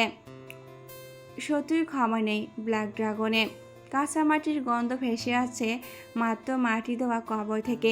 বাঁশের ঘেরা দিয়ে কবরটাকে ঘেরাও করে দিয়েছে। হাঁটু গেড়ে বসে আছে রাফু, পাশে আরেকটা কবর। চোখের জল ফেলছে রাফু। হ্যাঁ, যে খুন করে তার চোখেও পানি ঝরে। পাশে এসে দাঁড়ায় তিথি, হাওমাও করে কাঁদছে রাফু। জীবনের দ্বিতীয় কোনো নারীর মৃত্যু নিজেকে দায়ী করছে সে। মাকে হারিয়ে আজ দ্বিতীয়বার কাঁদছে সে। চুপ হয়ে যায় রাফু, শুয়ে যায় পাশে কবরের পাশে। আজ থেকে অনেক দিন আগের কথা। সেদিন সন্ধ্যায় আবার বৃষ্টি থামে। মেঘের গর্জনে দুজন আলাদা হয়ে বলল, আজকে বাসায় যান, শরীরে জ্বরও আছে, ডাক্তার দেখাবেন জলদি। বলে মিম যখন ছাদ ছেড়ে যাবে তখনই আকাশ ভারী হয়, বৃষ্টি নামে। রাফু দাঁড়িয়ে আছে, ঠিক কতক্ষণ ছিল মনে নেই ওর। যখন চোখ খুলে রাফুর সামনে এক সাদা অ্যাপ্রন পরা ডক্টরকে দেখে পাশে আরও কয়েকটি বেডে কিছু মানুষ শুয়ে আছে। এতক্ষণে সে বুঝলো হাসপাতালে আছে। কিছু না বলে উঠে বসলো রাফু। ডক্টর সাবিনা বলল, কেমন আছেন এখন মিস্টার? ভালো থাকলে কি এখানে নিজেকে দেখতাম নাকি? ডক্টর সাবিনা অবাক হওয়ার মতো তাকিয়ে আছে রাফুর মুখের দিকে। আশা করিনি এমন উত্তর মিলবে একজন রোগীর কাছ থেকে। বেশ ইন্টারেস্টিং মনে হলো তাকে। সে বলল, বর্তমানে শরীরে কি কোনো দুর্বল অনুভূতি হচ্ছে? চোখ খুললামই তো, কেবল অনুভূতি হওয়ার জন্য। সময় তো দিবেন। গলার নিঃশ্বাস আটকে গেছে সাবিনার। খুক খুক করে কাশি দিয়ে বলে উঠল সে। আচ্ছা ঠিক আছে, সময় নিন। বলে যখন ডক্টর সাবিনা অন্য জায়গায় যাবে বলে পিছন ফিরে রাফু তখন বলে, ম্যাডাম একটা সিগারেট হবে, গলাটা শুকিয়ে গেছে। কি আপনি কি পাগল? অবাক হওয়ার মতো পিছন ফিরে তাকে কথাটা বলল সাবিনা। চেহারায় মুস্কি হাসির সাথে অবাক হওয়ার রিয়াকশন। আমি কি 10 মিনিটের জন্য বাইরে যেতে পারি কি? না, আপনি সুস্থ নন, বাইরে যাওয়া অসম্ভব। রাফু তার কথা শুনে বেড ছেড়ে উঠে যাচ্ছিল। তখনই ডক্টর সাবিনা নার্সের হাতে ঔষধের থলে থেকে সিজারি নিয়ে রাফুর দিকে এগিয়ে বলল, খবরদার এখান থেকে উঠে যাওয়ার চিন্তা ভাবলেও পেট ফুটো করে দিব। তারপর অপারেশন করে একটা কিডনি বের করে নিব। বসেন এখানে। ডাক্তারের এমন ভয়ঙ্কর আচরণ দেখে গলা শুকিয়ে গেল রাফুর। মনে মনে বলল রাফু, শালি ডক্টর নয়, যেন ডাকাত। কিছু বললেন মিস্টার? না না, আপনাকে কিছু বলিনি। আপনার মতো এমন সুন্দর নম্র মানুষকে কিছু বলতে পারি? গুড, মিম নিয়ে আসছিল আপনাকে। বোন হয় আমার, সাবধান। আচ্ছা, তাহলে কি বাথরুমও ইউজ করতে পারবো না? ডক্টর সাবিনা কিছুই বলল না। রাপু বেড ছেড়ে উঠে বাথরুমে ঢুকেই আব্দুল্লাহকে ফোন করলো। ভাই বাঁচা আমারে, ভাই বাঁচা। কি হয়েছে ভাই, কোথায় আপনি? বলিস না ভাই, ওই যে মহল্লার পাশে যে হাসপাতালটা আছে, কি যেন নাম ভুলে গেছি, ওই হাসপাতালের বাথরুম বন্দি আছে। বাঁচা ভাই। আরে বলেন কি ভাই, মিম ভাবি বাথরুমে আটকে রাখছে নাকি? আরে মিম না, ওর ডাকু বোন। ওয়েট, তুই মিমের কথা জানলি কিভাবে? ভাই লম্বা কথা, আমি হাসপাতালের নিচেই আসছি আপনার কাছে। রাফু আর কথা বাড়ালো না, ফোন রেখে বাহিরে এসে বেডে বসে পড়ল, দেয়ালে পিঠ ঠেকিয়ে। হাই ভাই, কেমন আছেন এখন? হাতে ফল নিয়ে হাজির হলো আব্দুল্লাহ, সাথে রিফাত, আদিব আর রিয়াজ। তোর মাথা ফাটিয়ে ফেলবো শালা। ভালো থাকলে হাসপাতালের বেডে বসে থাকি নাকি? সেটা কথা। সিগারেট দে। ভাই এটা হাসপাতাল, এখানে সিগারেট নিষেধ। ও, এখন বল, তুই জানলি কিভাবে মিমের কথা? আর আমি যে হাসপাতালে, তা তুই কিভাবে জানলি? ভাই তুমি আজ হাসপাতালে 2 দিন, এই 2 দিন বেহুশে পড়েছিলে এখানে, তো তাতে কি হয়েছে? তোমাকে এখানে কে নিয়ে এসেছে খেয়াল আছে? হ্যাঁ, মিম নিয়ে আসছে। সেই মিমি খবর দিয়েছে আমাদের। তোমার মোবাইলে প্রথম ডায়াল কলে আমার নাম্বারই ছিল সেখান থেকে। ওহ ভালো, এখন আমাকে এখান থেকে মুক্ত কর জলদি। এত তাড়াহুড়ো করলে চলে না বস, তোমার শরীরও ঠিক নাই। এখন বলছো যাবে যাবে, পরে যদি আবার অসুস্থ হও তখন কে দেখবে? তোর দেখতে হবে না, আমি ঠিক আছি। দেখি দেখি কে ঠিক আছে। ওদের পাশ কাটিয়ে মিম রাফুর দিকে আসছিল আর বলছিল কথাটা। রাফু একদম চুপ হয়ে গেছে। মিম আবারও বলল, শরীর কেমন লাগছে এখন? এই তো সুস্থ, তুমি কেমন আছো? আলহামদুলিল্লাহ। আমাকে কি এখান থেকে বাইরে নিতে পারো মিম? দম বন্ধ হয়ে আসছে। তোমাকে থাকতে হবে যে 2 দিন এখানে। সম্পূর্ণ সুস্থ হলে তারপরই যেতে পারবে। রাফু দ্বিতীয় কোনো কথা পারে না। মিম জুস নিয়ে আসছে, সেটাই খেতে দেয় রাফুকে। জীবনে জুস মুখেও দেয়নি সে। আজ নাক বন্ধ করে একটানে খেয়ে ফেলছে পুরো গ্লাস। আব্দুল্লাহ পুরো থমকে গেছে। পুরো অন্ধকার জগৎ যার নামে আতঙ্কিত, সে একটা মেয়ের সামনে বিড়াল। না জানি মেয়েটা কত বড় আতঙ্ক।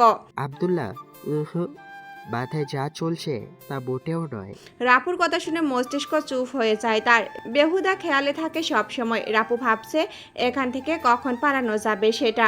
রাপু জুস খাওয়া শেষ হলে মিম বলল, আচ্ছা আমি আসছি তাহলে।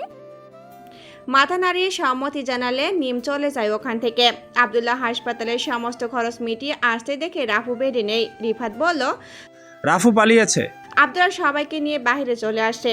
এখান থেকে আর কোনো কাজ নেই, এখানে থেকে আর কোনো কাজ নেই। টং দোকানের সামনে বসে সিগারেট মুখে দিয়ে বসে আছে রাফু। রিফাত রাফুর পিছনে গিয়ে বলল, ভাই আমরা তাহলে আসি, চাঁদা তুলতে হবে।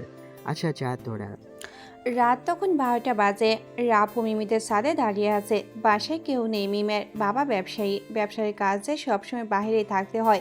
মা গেছে নানু বাড়ি। সম্পূর্ণ বাসা ফাঁকা। ছাদে রাফুর কাঁধে মাথা রেখে নিচুবে চাঁদ দেখছে মিম। রাফু বলল, ভালোবাসবে? জি না, আমি ভালোবাসি না। কথা দিচ্ছি রোজ রাতে চাঁদ দেখাবো। তুমি চাইলেও পারবে না রোজ রাতে চাঁদ দেখাতে। কেন পারবো না? চাঁদের কি হবে? চাঁদের প্রেম তো মেঘের সাথে। মান অভিমান হয় তাদের। তাই দেখো না মাঝে মাঝে চাঁদ ও কাঁদে, বৃষ্টি হয়ে ঝরে। অমাবস্যার রাতে চাঁদের দেখা মেলে না, সেদিন তারা লজ্জায় এক হয়। এগুলো কোনো কথা? হ্যাঁ, এগুলোই কথা। আমি নিয়েই আসবো। চাঁদ কি তোমার পিস্তলকে ভয় পাই নাকি? আমি তোমার জন্য চাঁদ বানাবো।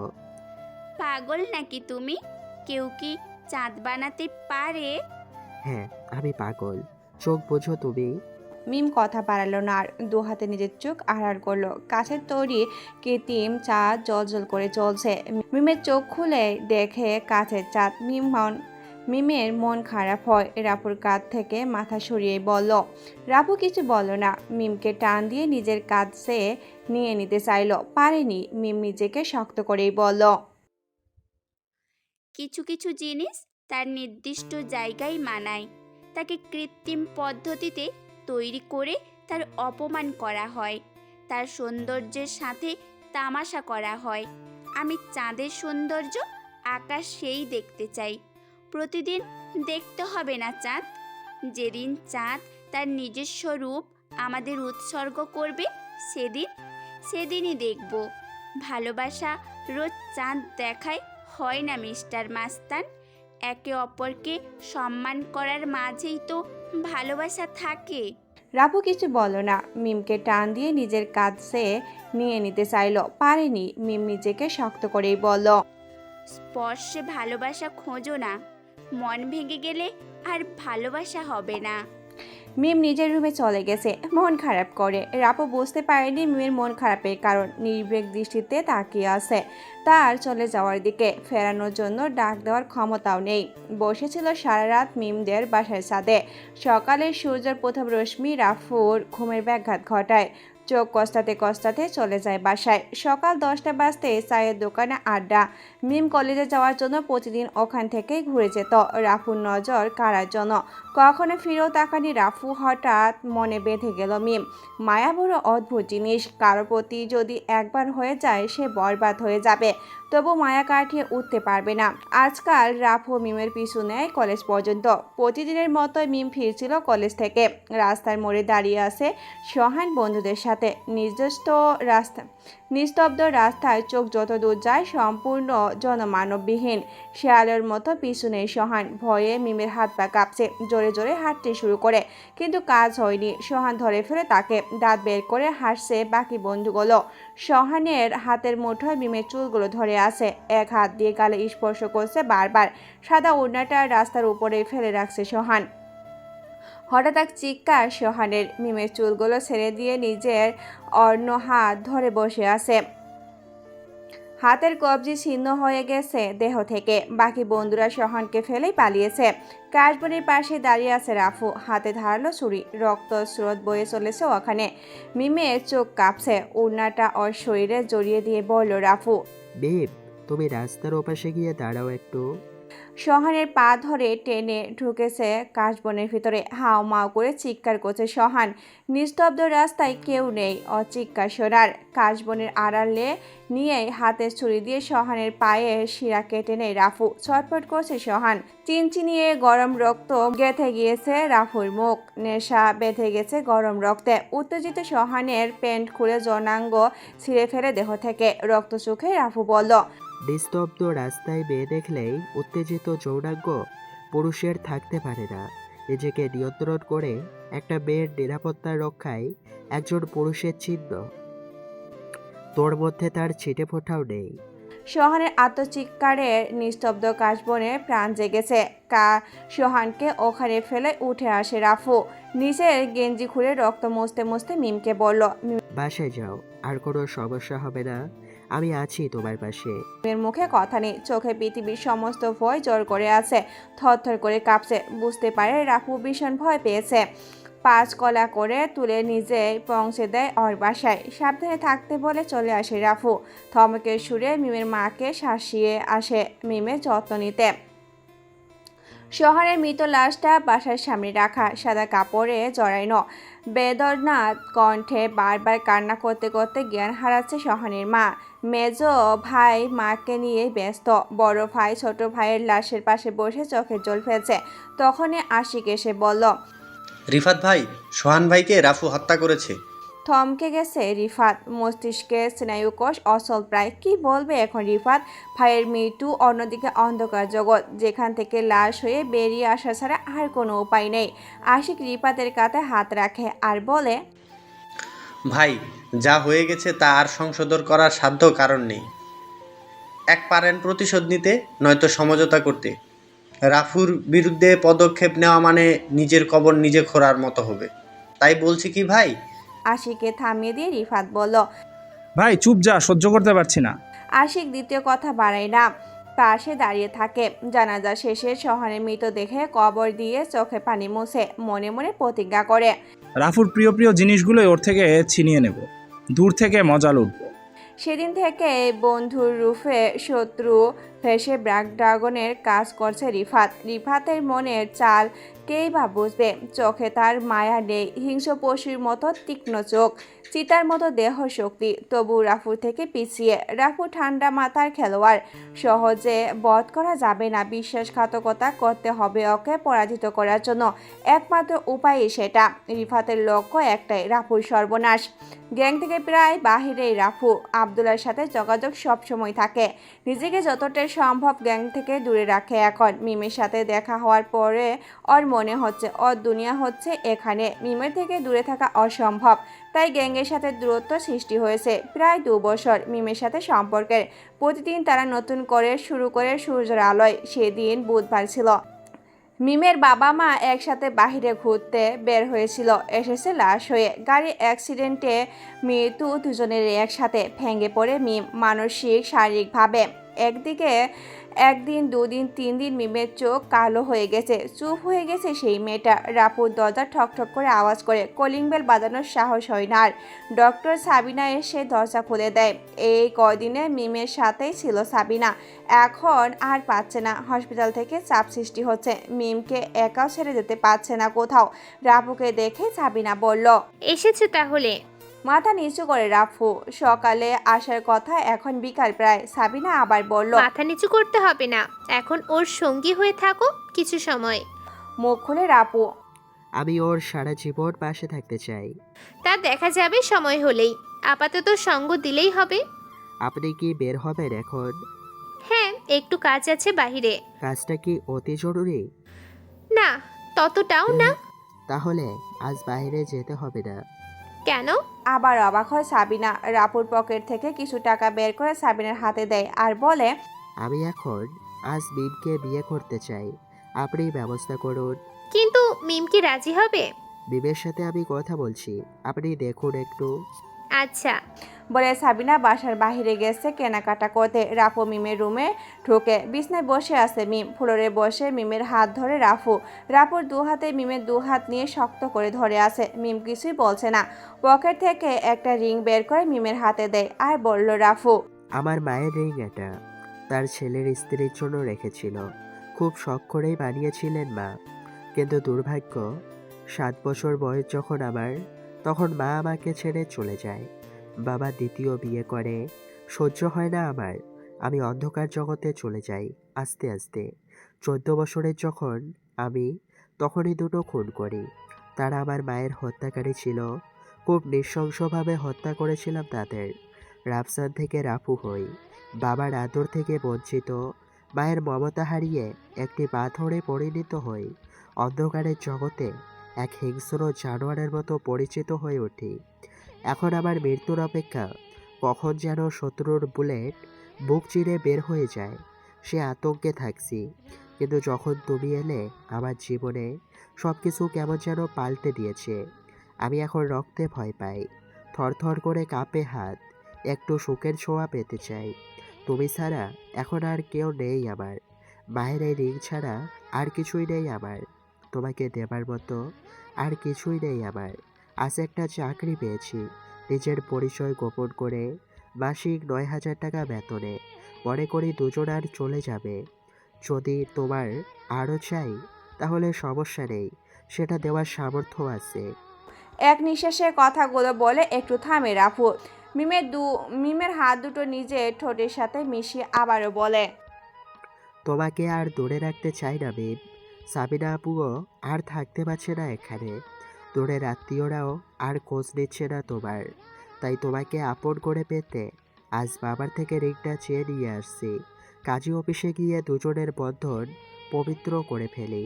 তোমাকে জোর করার মতো শক্তি নেই, ভালোবাসার জোরে এতটুকু বলছি, চলো বিয়ে করি আজ এক্ষুনি। মিম কথা বলছে না, হাত থেকে রিংটা ফিরিয়ে দিয়েছে রাফুর হাতে। হতাশ রাফু, কি করবে এখন?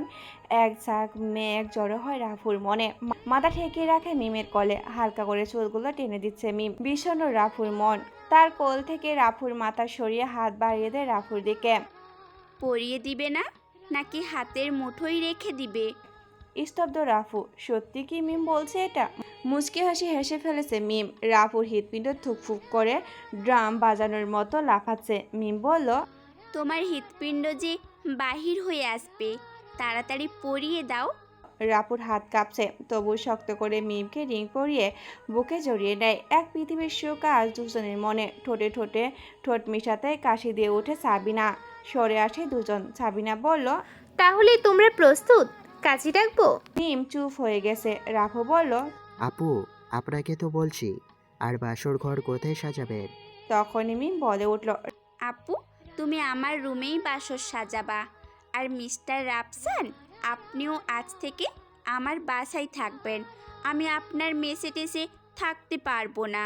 রাফু হাসছে। সাবিনা আপু কাজী অফিসে ফোন করে আসতে বলল তাকে। রাফুর বন্ধুরা ফুলের ব্যবস্থা করে রেখেছে আগেই, শুধু ফোনের অপেক্ষা করছিল।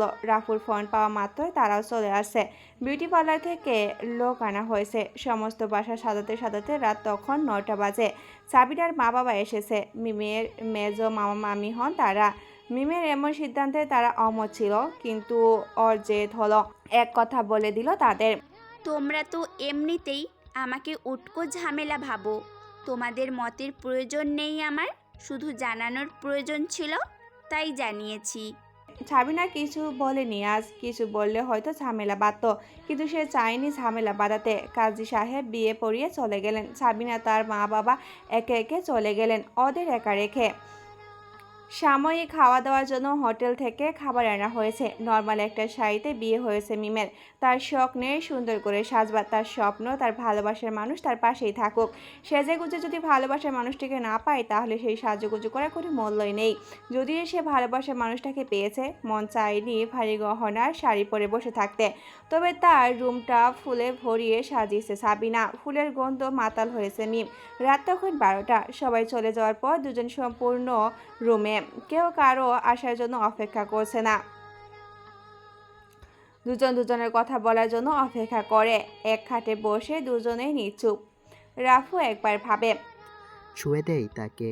সাহস করে ওঠা হয় না রাফুর। ভালোবাসি, পবিত্র বন্ধনে আবদ্ধ হয়েও তার উপর জোর প্রয়োগ করা অন্যায়। স্বামীর অধিকার দুজনের সম্মতিতে। মিমের হাতটা শক্ত করে ধরে ফেলে রাফু। এর আগেও হাত ধরেছে, নরম ঠোঁটে ক্লান্তির ছোঁয়া ছুঁয়েছে, তবু আজ অন্যরকম লাগছে। আনমনে মিম বলল, ভয় করছে খুব, অন্ধকারে নিঃশ্বাস আটকে আসছে আমার। কি বলছো, আলো জ্বালিয়ে দেই? তড়িঘড়ি করে উঠে দাঁড়ায় রাফু। মিম বলল, আমার ভয় কাটবে না এই আলোয়। নিঃশব্দে খাটের এক পাশে বসে রাফু হাতটা তখন ধরে আছে, ভিতরে পুরুষত্ব নাড়া দিচ্ছে, বারবার ঝাঁপিয়ে পড়ার ইঙ্গিত টানছে। মনোবল কঠোর রাফুর, দৈহিক পরিবর্তন হলেও মনকে শান্ত রাখছে। নরম কণ্ঠে রাফু বলল, দেখি আমার গুণবতী বউয়ের কি হয়েছে। হালকা করে গাল ছুঁয়েছে রাফু। ঠোঁট দুটো আজ শক্ত মনে হচ্ছে, হালকা মোটা চামড়ায় আবৃত হয়েছে ক্ষণিকের জন্য। রাফুর বুড়ো আঙ্গুলের হালকা কামড় দিয়ে বলল মিম, চাঁদ দেখব, ভরা পূর্ণিমার চাঁদ। এখন চাঁদ দেখবে? এ সময় নষ্ট করতে নেই। অভিজ্ঞ মানুষেরা বলেছেন মানুষের সবচেয়ে মধুর সময় হলো বাসর রাত। এ সময় একটুও নষ্ট করতে নেই। তোমার বিজ্ঞ মানুষ কারা শুনি? হুম হুম। মাথা চুলকাচ্ছে রাফু। কি বলবে এখন? মিম জেদ ধরছে চাঁদ দেখবে। তার খামখেয়ালি মেজাজ খারাপ করার মোটেও ইচ্ছা নেই রাফুর। কোমরে হাত দিতে কাঁপুনি দিয়ে ওঠে মিম। চোখ বুজতে অনুভব করে মিম রাফুর কোলে, বুকের উপর মাথা রাখে পরম সুখে। আকাশ জুড়ে সাদা মেঘের রাজ ফুল ফুটেছে চাঁদ হয়ে। ভ্যাপসা মেঘে উড়ে যাওয়ার দিকে তাকিয়ে আছে মিম। রাফু মিমের কোলে মাথা রেখে শুয়ে পড়ে ছাদে, পা গুছিয়ে বসে আছে মিম। মিম চাঁদ দেখছে আর রাফু মিমকে। ঠোঁটের নিচে ছোট্ট তিলটায় জল জল করছে মিমের। রাফুর হাত বাঁধা মানছে না, আস্তে করে নরম ঠোঁট টেনে নিচ্ছে। কিছু বলছে না মিমি, চুপচাপ চাঁদের দিকে তাকিয়ে আছে। ছাদে চারদিকে 2 ফুট উচ্চ দেওয়াল। দুজন শুয়ে থাকলেও চারপাশ থেকে কেউ টেরই পাবে না। তখন মধ্যরাত, প্রায় ঘুমের শহর। হালকা করে টেনে মিমকে এক করে ফেলে রাফুর দেহে। চাঁদ মুখ লুকায় কালো মেঘে। দুজনের সুখী মানুষের সুখের সাগরে নৌকা বয়ে চাঁদ উকি দেয়নি। বিছনায় শুয়ে আছে 2 ক্লান্ত শরীরে। মিমের পাগলামি আবারও শুরু। মাথা উঠিয়ে রাফুর দিকে তাকিয়ে বলল, আইসক্রিম খাবো। হাঁ করে তাকিয়ে আছে মেয়েটার দিকে। জোর কণ্ঠে বলল রাফু, তুমি কি পাগল নাকি? ইস, পাগল না, যাও তো নিয়ে আসো, আমি আইসক্রিম খাবো। পারবো না। পারবা না? না, পারবো না। আচ্ছা, তুমি আবার আমার কাছে এসো, পারলে তখন দেখাবো। আচ্ছা, আমি যাচ্ছি। এই তো আমার সোনা বট্টা। রাগে গজগজ করতে করতে একটা গেঞ্জি গায়ে জড়াচ্ছিল। তখন মিম বলল, গেঞ্জি পরে যাও কোথায়? হুম হুম। তোমাকে উদ্ধার করতে। মুখে হাত দিয়ে খুক খুক করে কেসে দেয় মিম। রাফু চিন্তা করেই বলে, মেয়েটার ভয়ঙ্কর রূপ বের হচ্ছে আস্তে আস্তে। আগে বলেছিল বিশ্বাস করিনি, এখন বুঝতে পারছি মেয়েটা কতটা বদমাস। রুম থেকে বের হবে তখন মিম রাফুকে ডাক দেয়, এই শুনছো? হ্যাঁ বলো। তুমি বাইরে যাচ্ছ, আমি একা একা ভয় পাবো তো। কেন, আইসক্রিম খাবে না? আনতে যাচ্ছি। আইসক্রিম আনতে বাইরে যেতে হবে কেন? এত রাতে তোমাকে কে দিয়ে যাবে আইসক্রিম শুনি? মিস্টার মাস্তান এনে দিবে। মশকরা করবে না, যাচ্ছি আমি। এই কোথায় যাচ্ছ? তোমার মাথা। আইসক্রিম তো ফ্রিজে আছে। মুখে হাত দিয়ে ফেলে মিম। রাফু রক্তচক্ষু করে তাকিয়ে আছে মিমের দিকে। আল্লাহ, মেয়েটা আমাকে বেড়েই ফেলবে। তোমাকে তো আস্তে আস্তে মারবো। তবে রে, দেখাচ্ছি। বলে রুমের দরজা আটকে দেয় রাফু। সকাল তখন 9টা বাজে। ঘুম ঘুম চোখে চারিদিকে তাকাচ্ছে রাফু। মিম নেই পাশে। দরজার সামনে দাঁড়িয়ে আছে শাহিদ, রাফুর বাবা। সকল ক্লান্তির মুহূর্তে হারিয়ে গেছে। কোন রকমে বিছনার উপরেই বসে বলল, মিম কোথায়? বাবা তখন বলল, তুই বিয়ে করেছিস একবার জানানোর প্রয়োজন মনে করলি না? মিম কোথায় সেটা জিজ্ঞেস করছি আমি। বাবা রাফুর সামনে এগোতে এগোতেই বলল, তুই নিজেকে কি মনে করিস? হ্যাঁ, এতিম মনে করি, মা হারা এক এতিম। তোর সুখের জন্য দ্বিতীয় বিয়ে করি? আমার সুখ চাইলে দ্বিতীয় বিয়ে করতে না বাবা, আমি তোমার সঙ্গ চেয়েছিলাম। যাই হোক, বাসায় চল। আমার বাসা তো এটাই এখন। ঘর যেমন থাকবে এখানে, নিজেকে বেঁচে দিয়েছিস রাপো? ভাবতে অবাক লাগছে। সরি বাবা, ঘর জামাই সে থাকে যে নিজের ঘর থেকেও বউয়ের গোলাম হয়ে থাকে, যেমন তুমি। আমি তো ইচ্ছে স্বাধীন। তুই কি ভাবছিস অন্ধকার জগৎ তোকে বাঁচতে দেবে? সেটা তোমার দায়িত্ব। বাঁচানো হলে আমি রাফু, তা গোপন রাখো, দেখবে আমার জীবনটা সুন্দর হবে। তোর মা দুপুরে খাবারের জন্য তোদের ডেকেছে। আমার মা নেই, তুমি চলে যাও। কথাটা বলে চুপ হয়ে যায় রাফু। নতুন শাড়ি গহনা পরে নতুন করে বউ সেজেছে মিম। কি হলো, তুমি যাবে না? বাবা এসেছেন আমাদের নিতে। আমি যাচ্ছি না। তুমি যাবা না মানে? চুপ করে থাকে রাফু। তখন বাবা বলল, মা, আমি বলছি, ওর জেদ ওরে আটকে আছে। বাবা কি বলছেন? যা শুনতে পাচ্ছ তাই। আচ্ছা, তোমার যেতে হবে না, আমি বাবার সাথে যাচ্ছি। রাফু দ্বিতীয় কথা বলল না। মিমকে যেতে বাধাও দেয়নি। দেখে আসুক নরক। বাসার নিচে কালো রঙের 4-5টা গাড়ি, একই রকম বাড়ি, একই মডেল, একই নাম্বার প্লেট। রাফুর বাবা মুচকি হেসেই বলল, মা, এটা নিরাপত্তার জন্য। মিম বুঝতে পারিনি এখনো রাফুর বাবা কত বড় গ্যাংস্টার। তার বিপদ যে প্রতি পদে পদে। গাড়ি চলছে, একটি করে গাড়ির সামনে পিছে করছে। হঠাৎ করে কালো রঙের বাইক তাদের পাশে তাল মিলিয়ে চলছে। কালো কাপড়ে মুখ বাঁধা, সানগ্লাস চোখে, পিঠে বাঁধা দুটো তরোয়াল। রাফুর বাবা বলল, আমার ছেলেটা তোমাকে সত্যি খুব ভালোবাসে, সঙ্গ দিও সবসময়। মিম আশ্বাস দেয় তার বাবাকে। বাবা, কথা দিলাম কখনো ছেড়ে যাব না রাফুকে। সামনের উঁচু দেওয়ালে বাঁধা একটি বাড়ি, চারপাশে নিস্তব্ধ। হাতে অস্ত্র নিয়ে দাঁড়িয়ে আছে কয়েকজন গার্ড। মিম ঘাবড়ে আছে। রাফুর বাবা বলল, নিরাপত্তা মা, কখন কি হয়ে যায় কে জানে, তাই একটু আধটু। মিমের মুখে কথা নেই, চুপচাপ বসে আছে। বাড়ির ভিতরে গাড়ি প্রবেশ করতে চমকে ওঠে মিমি। বাড়ির সামনে খালি জায়গাটা ছোট্ট ফুলের বাগান, কত সুন্দর করে সাজানো। পাশের কালো বাইকটাও এসে ঢুকলো তার বাসার ভিতরে। মিম বলল, বাবা, এই বাইকটা তো তখন ছিল না। বাইকটা স্পেশাল কারোর? স্পেশাল কে? তুমি নিজেকে দেখে নাও। বলে গাড়ি থেকে বের হয় মিম। বাসার সবাই বাইরে চলে আসে। রাপুর সৎ মা, বাবার দ্বিতীয় বউয়ের ছোট মেয়ে আরিফা, আর বড় ছেলে আব্দুল্লাহ। আব্দুল্লাহকে বন্ধু ভাবে, সে তাকে কখনো ভাই ভাবেনি রাফু। সৎমা সবাই সামনে। তার হাসি দেখলো শরীর জ্বলে রাফুর। মিম তাকিয়ে আছে কালো বাইকের দিকে। এই কে স্পেশাল মানুষ? কালো কাপড়ে বাঁধা মুখ খুলেরই তড়িঘড়ি করে বাসার ভিতরে প্রবেশ করে। বাবা, মানুষটা কে এমন অদ্ভুতভাবে সেজেছে, তার উপর বাসার ভেতরে ঢুকেও যাচ্ছে? তুমি ভুল ভাবছো মা, ওর রাগ ওর জেদ সহ্য করবে কিভাবে সেটাই ভাবছি। মানে? মিমের মাথায় কিছু ঢুকছে না। রাফুর বাবা বলল, ছেলেটা আজ 12 বছর পর এই বাসায় ঢুকেছে শুধু তোমার জন্য। ধন্যবাদ মা। আর ছেলেটা আর কেউ না, রাফু নিজেই। মিমের কাছে সবকিছু গলমেলে লাগছে, তবু নতুন বউ হিসাবে কিছু বলতেই পারছে না। বাড়ির সকল মানুষ আজ নতুন উৎসবে মেতেছে। মিমকে নিয়ে ব্যস্ত সবাই। এরই মধ্যে রাফু এসে বলল, দেখুন আন্টি, আমি এখানে থাকতে আসিনি। মিমের শখ হয়েছে আমার বাবার নিমন্ত্রণ গ্রহণ করে এসেছে বলেই এসেছি। রাফুর সৎ মায়ের মন কালো হয়ে গেছে আর মনে বলল, 12 বছর পর এলে একটু তোমার যত্ন নিতে দিও।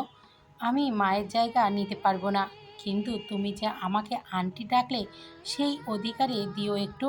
নতুন বউকে নিয়ে এসেছো। রাফুর দ্বিতীয় কথা বলার সুযোগ নেই। রুমে ফিরে যাচ্ছে রাফু। মিম বলল, মা, আমি একটু ওর রুমটা দেখে আসি। আচ্ছা যাও। রাফুর সৎমা হলো রাফুকে নিজের ছেলের মতোই ভাবছে, কিন্তু রাফু তাদের অবহেলা করেছে।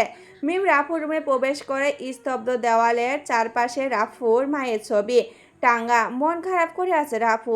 মিম পাশে বসে রাফু তখন বলে, আমার মা খুন হয়েছিল,